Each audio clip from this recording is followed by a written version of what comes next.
The UAE has announced the launch of a national rail network. The network will connect 4 ports in the UAE, as well as logistics hubs. His Highness Sheikh Mohammed bin Rashid Al Maktoum, Vice President and Prime Minister of the UAE and ruler of Dubai, witnessed the inauguration of the network at the main center for control and maintenance in Al Faya, Abu Dhabi. The freight trains are powered by a fleet of 38 locomotives and more than 1,000 wagons capable of transporting all types of goods.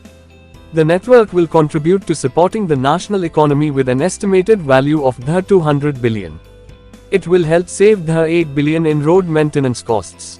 The network's tourism benefits are estimated at $23 billion. Etihad Rail is the developer and operator of the UAE's national railway network.